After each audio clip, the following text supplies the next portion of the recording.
Good afternoon, ladies and gentlemen. I'm Lieutenant Stephen Rogers. I'm just going to give you a 5-minute update as to how things are going with the situation in Canada. And then for those of you who live here in the United States, I've got some shocking information. I mean, really shocking with regard to the Biden administration, Russia, and Iran. This is news that broke a little while ago, and I'll give you an update on that. But first, let's talk about Canada real quick.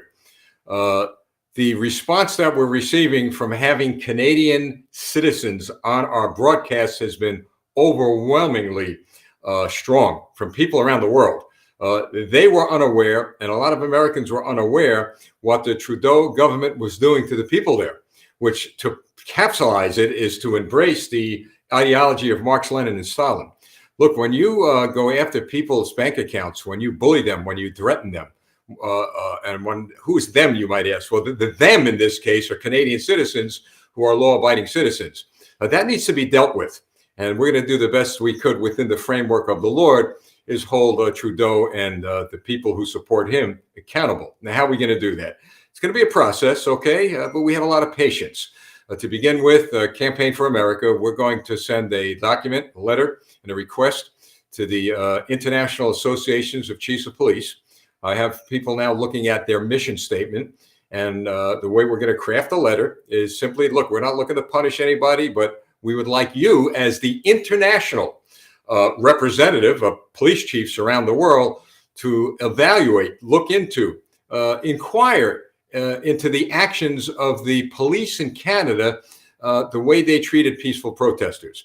Now, of course, it's a long shot, right, folks? But somebody might say, let's look into it. And why would I ask them to do it? To protect the integrity of the office, to bring back, at least to some degree, respect for police chiefs and the offices that they hold. Now, it was never said, and to the credit of Canadian citizens, they've always made it clear that it was a minority of cops that were really vicious and brutal with regard to the property and the people themselves in Canada. I mean, it's all on video. I mean, everything's there. Nothing's going to be embellished. We have videos now we could give to anybody who wants to investigate. We're looking for people and have some people who will testify at a board of inquiry. Why is this important to us here in the United States? Why is it important to anybody? Because if any nation gets away with unleashing the police, virtually using the police as a quasi-military organization to take away the rights of free speech and assembly from the people who live and work in their country, we've all got a problem. So Prime Minister Trudeau, you're now being put on notice, and you may figure, well, I'm just a common guy, right? I mean, those are the words that I understand you and your cohort use. Oh, those common people, they're not part of us. Well, you're right. I'm not part of you. I never want to be part of you. The only person I kneel to is God Almighty, and I look for the freedom and liberty of people worldwide. And I'm just one guy in America, a grassroots American involved politically, and I thank God he's given us the strength and the influence to do what we're doing. But I'm not the only one. You see, you don't know. You have no idea how many millions of people are watching what's going on in Canada. And the Canadian people have given them the faith and the hope and the strength to stand up against the tyrants that are trying to do or have done to an even greater degree than what you're doing to the people of Canada. So we'll see, folks, right? So be not distressed, fear not, we're all in this together now, right? But the good thing about the boat we're in, we're not going to sink.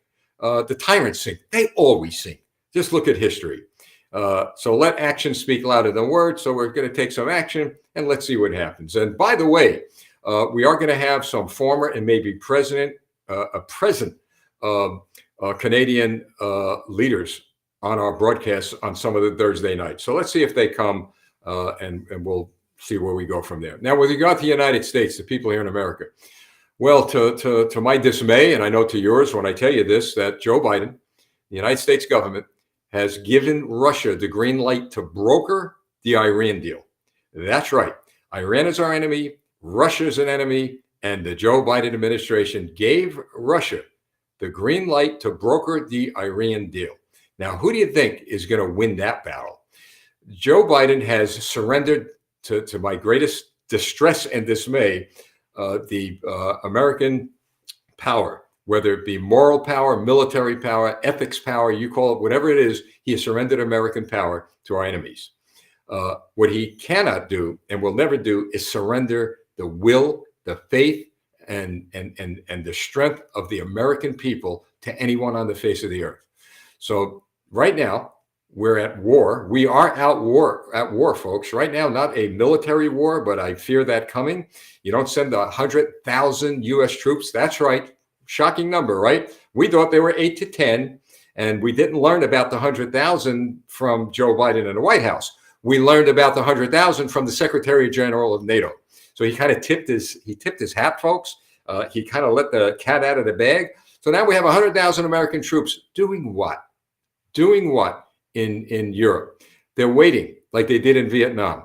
I hope I'm wrong. I hope it doesn't come to a war with Russia. I will tell you this. The Russian military should know this. President Xi, you should know this, that if we end up in a war with Russia, we, the United States military, will annihilate your military. We will take them off the face of the earth. I believe at that point, Joe Biden will have no choice because it's either going to be our survival or theirs. Saying that, I hope it doesn't become a nuclear confrontation. If it does, nobody wins, folks. Nobody wins. And I was just on a news broadcast here in America. So they asked me if there was any light, if there was any end game that could get Vladimir Putin to back down. What I say is this: never going to back down. He's not just looking for Ukraine. In my view and the view of many around the world, he wants to reconstitute the Soviet Empire. Military 101. Give your enemy a graceful way out. Give him a way out. Figure it out. You're supposed to be smart people. Figure it out. Give him a graceful way out. Right now, he's in a corner. And when an animal is in a corner, you know what they do. The only other way out, other than somebody in America or somebody on the face of the earth that has some brains, the only other way out is that the professionals, not the radicals, the professional military generals in Russia take care of the matter. They sit this guy down. They tell them they're taking control and that they're going to deal with this the way it should be dealt with at a table, not on a battlefield where people are getting killed.